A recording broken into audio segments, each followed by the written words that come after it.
पूर्व मुख्यमंत्री जी को ये बता दीजिए, ये 5 साल सत्ता में नहीं रहे, आगे 5 साल के लिए फिर विदा हो चुके हैं। 2027 में चुनाव आएगा, मैं तो यह मानता हूं कि फिर कमल खिलेगा, फिर आपका अभी कोई भविष्य इस समय नहीं है। लेकिन सड़क किसने बनाई है, एक्सप्रेस किसने बनाया है, मेट्रो किसने बनाई है? जैसे लगता है आपने सैफई की जमीन बेच करके ये सब बनवा दिया है। तुमने घर के अपने पिताजी से पैसा लाते हो बनाने के लिए? तुमने राशन बांटा तो पिताजी क्या बात है? कोई बात है क्या?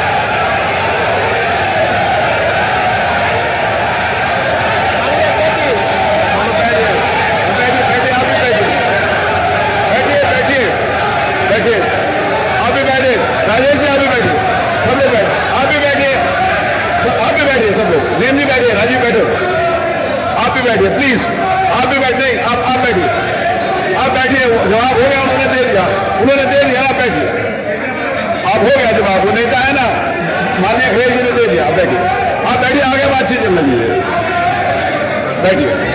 कड़वी बात अगर कहिए तो कड़वी बात सुनिए भी ना, दोनों बात, आपने भी कड़वी बात कही, उन्होंने सुनी, उन्होंने कड़वी बात की, आप सुनिए, बैठिए मनीष जी, मनीष सिंह जी बैठिए, आप भी बैठे, सब लोग बैठे। अध्यक्ष जी,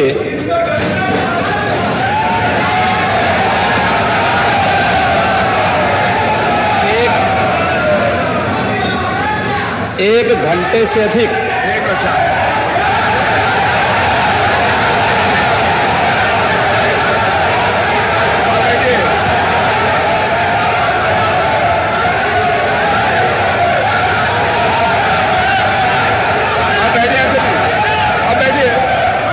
माननीय अध्यक्ष जी, नेता सदन खड़े हैं, माननीय आप अनुमति दे चुके हैं, उसके बाद ये शोर शराबा ठीक नहीं है, ये उचित बात नहीं। अध्यक्ष जी,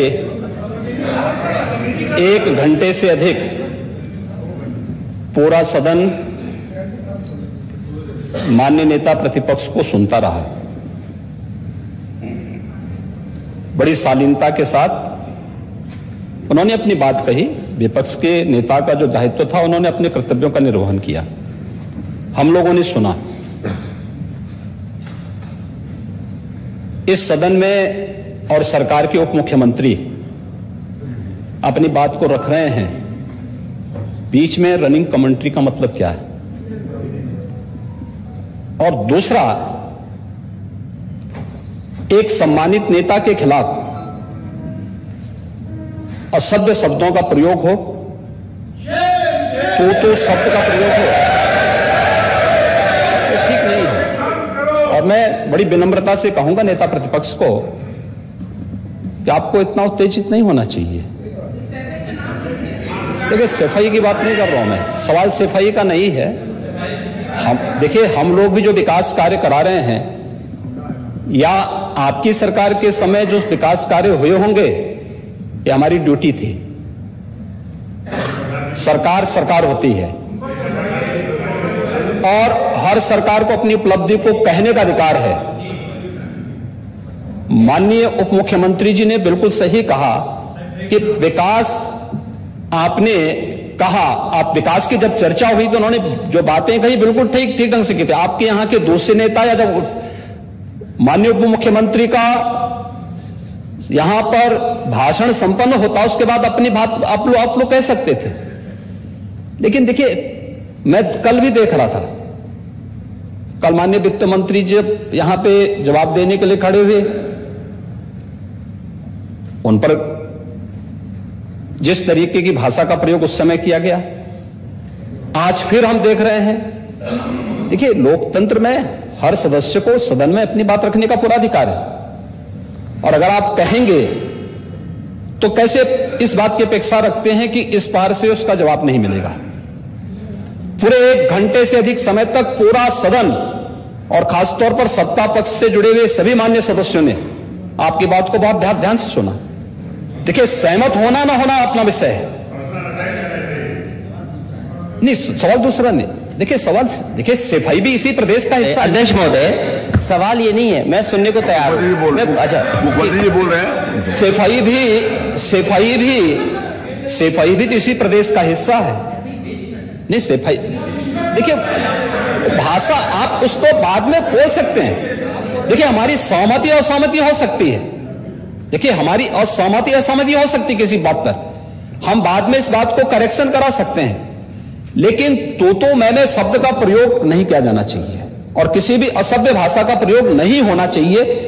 और मैं माननीय अध्यक्ष जी से अनुरोध करूंगा कि अगर इस प्रकार की शब्दावली प्रोसीडिंग का हिस्सा बनी है तो कृपया उसको हटवा दें, क्योंकि यह गलत परंपरा होगी और मैसेज का देश के अंदर खराब जाएगा। हमें हमेशा इस बात को ध्यान में रखना होगा, सदन की मर्यादा का ध्यान हर हाल में बनाए रखना होगा। दूसरा, जब एक सदस्य बोल रहा हो तो सदस्य के बीच में, और खासतौर पर उप मुख्यमंत्री बोल रहे हो तो बीच में रनिंग कमेंट्री करना, बीच में धमकी देना, ये चीजें ठीक नहीं है और मुझे लगता है सदन की मर्यादाएं इससे आहत होती हैं। कोई भी इसको नहीं स्वीकार करेगा और मैं विनम्रता से कहूंगा माननीय नेता प्रतिपक्ष को, उनका सम्मान है, वे सबसे बड़े विपक्षी दल के नेता हैं और मुझे लगता है कि इस मर्यादा की अपेक्षा केवल सत्ता पक्ष से ही न करें, विपक्ष भी उस मर्यादा का पालन करेगा तो दोनों का सम्मान बना रहेगा और यह सम्मान दोनों का बना रहे। देखिए, सहमति और सहमति लोकतंत्र की ताकत है, या आवश्यक नहीं, हम ये नहीं कहते हमारी बात से सहमत हूं, या मैं ये भी नहीं कह सकता कि मैं आपकी बात से सहमत हूं। जब मेरी बारी आएगी, मैंने तो पूरे 1 घंटे तक आपकी बात को सुना, मेरी बारी जब मेरे दल की ओर से मेरी बारी लगाई जाएगी, मैं उस दिन अपनी बात को यहां पे रखूंगा। मैंने आपके पूरे भाषण को इसीलिए सुना ही नहीं, प्रोसीडिंग मंगाऊंगा, फिर देखूंगा, उसका पूरा जवाब भी दूंगा यहां सदन पे और मैं उम्मीद करूंगा कि सभी विपक्षी नेतागण उस दिन यहां पर हमारी बात को भी सुनेंगे।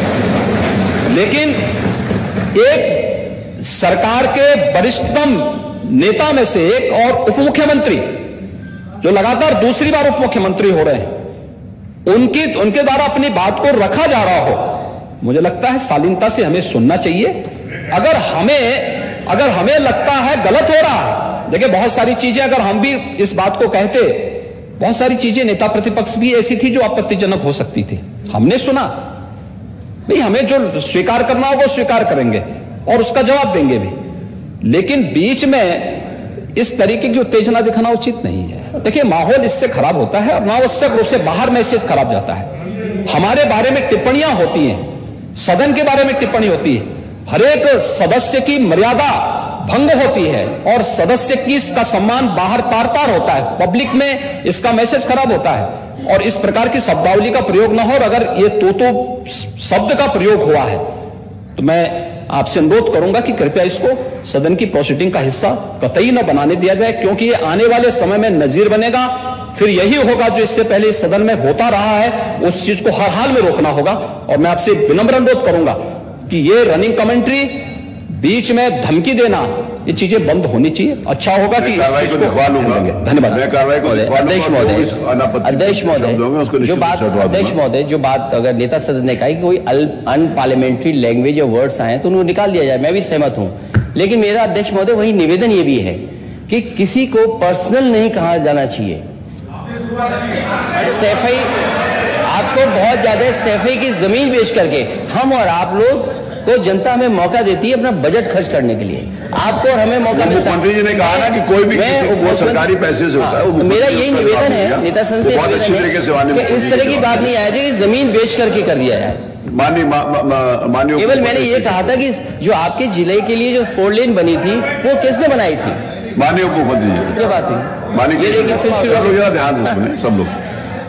बीच में माननीय अध्यक्ष महोदय, बीच में जो भी अनुपत्ति, मैंने कहा जो कुछ भी हो। माननीय अध्यक्ष महोदय, मैं बीच में जब मैंने अपना भाषण कर रहा था उसमें नेता प्रतिपक्ष खड़े होकर के क्या कहे, शोर शराबे में बात सुन नहीं पाया, लेकिन जो मेरे कहने का एकमात्र तात्पर्य है कि उत्तर प्रदेश की जनता की सेवा के लिए जनता ने आपको नकार दिया है और भारतीय जनता पार्टी को लगातार स्वीकार किया। आपको 2014 में नकारा, आपको 2017 में नकारा, आपको 2019 में नकारा, आपको 2022 में नकारा और आपको 2024 में भी नकारे। इसलिए ये कहना कि ये ठीक है, आपकी सरकार के समय कोई काम शुरू हुआ होगा, लेकिन हर चीज घोषणा मंत्री बनने से कोई काम पूरा नहीं होता है। आपके समय घोषणाएं इतनी हुई, शिलान्यास इतने हुए, योजनाओं को पूरे 5 साल में तो पूरा लगातार माननीय अध्यक्ष जी देखता रहता था कि हर दिन जब देखो तो हमारे नेता प्रतिपक्ष का एक ट्वीट आता था कि ये योजना तो हमने शुरू की है। अरे भैया पूरी करके क्यों नहीं गए? अधूरी छोड़ करके क्यों गए? अगर अधूरी छोड़ करके गए तो उस पर अपना स्टिकर चस्पा करने के अवरोध से मुक्त हो जाइए।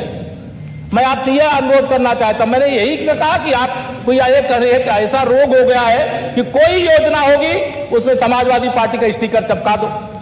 श्री अखिलेश यादव जी की सरकार के समय काम शुरू हुआ था।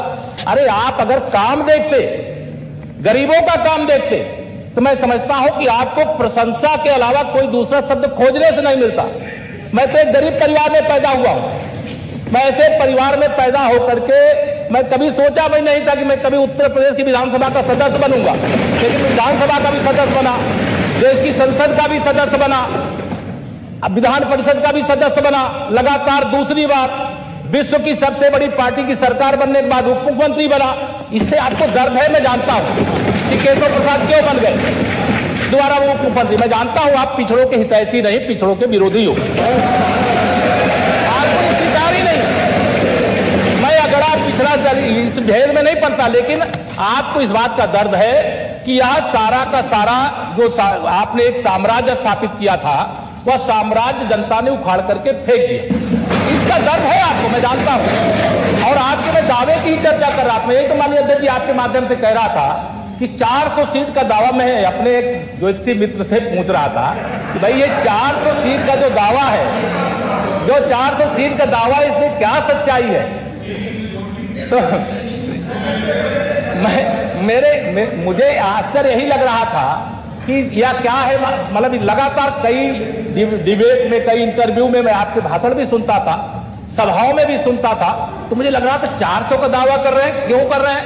क्योंकि जमीनी हकीकत निश्चित तौर से मैं भी जानता हूं। मैं भी उत्तर प्रदेश के अंदर गरीबों के बीच में हूं, जरूरतमंदों के बीच में हूं, दिन भर जनता से भी मिलता हूं, क्षेत्र में जाकर लोगों से भी मिलता हूं। तो मुझे पता था कि समाजवादी पार्टी अभी सत्ता के इर्द गिर्द नहीं आएगी। अब कुछ बातें ऐसी हैं कि मैं इस सदन में कहूंगा तो वो दूसरी प्रकार की बात हो जाएगी। कैसे आपके नंबर इतने बढ़ गए? मेरा तो विश्वास था कि आप 47 का आंकड़ा नहीं पार करवाएंगे, लेकिन मैं ये नहीं कहता था कि आप 47 का आंकड़ा पार कर लिए, आप 100 से ज्यादा सीटें जीत लेकर के आ गए। वह ठीक है, जनता का जनादेश जहां तक पहुंचा है, आपको प्रतिपक्ष में रहने का मौका दिया है तो आप प्रतिपक्ष में रह करके, लेकिन कभी अगर एक बात गरीबों के बारे में अगर आप सोचते, मैं देख रहा था जोशी ने जो कहा है कि अभी श्री अखिलेश यादव जी के और समाजवादी पार्टी के 25 वर्ष तक सत्ता में आने का योग नहीं है। अब इसको मैं ये मेरे मित्र ने कहा है, आप कहेंगे उसका प्रमाण, इसका कोई प्रमाण नहीं। ज्योतिषी गणना के हिसाब से बता दिया, वो मैं आपको बता दे रहा। इसे अभी 25 साल तक उधर बैठने के लिए तैयार रहिए, उधर बैठने के लिए तैयार रहिए। मेरे लिए क्या कहा है? दूसरा का करें और अपना चुनाव हारे। मानी बैठिए, बैठिए आप। अरे बैठिए, गुस्सा नहीं करिए। मैं माननीय नेता प्रतिपक्ष जी के आपके माध्यम से नेता प्रतिपक्ष जी को कहना, मुझसे पूछे मेरे लिए क्या कहा। अरे आप नहीं चाहते थे केशव प्रसाद दोबारा उप मुख्यमंत्री बने, फिर उप मुख्यमंत्री बन करके बैठा हूं। मैं तो कह रहा था कि मैं सदस्य बन करके आऊंगा कि नहीं आऊंगा, आपको इसकी चिंता नहीं कि मैं वहां बैठ जाऊं, लेकिन आप चाहे जितना दूध में आप डालते हो नींबू, लेकिन हम दूध में चीनी डालते हैं, हम मीठा करते हैं, आप दूध को फाड़ने का काम करते हैं। हम सब एकजुट होकर के सरकार को चलाए। दोबारा सरकार बन करके आई है और दोबारा सरकार बन करके आई है, तो मैं यही कह रहा था माननीय अध्यक्ष जी कि आप अपनी तरफ बचा के रखना, इधर की चिंता मत करिए। इधर तो हम लोग रहेंगे क्योंकि वहां से बहुत सारे लोग हमारे संपर्क में,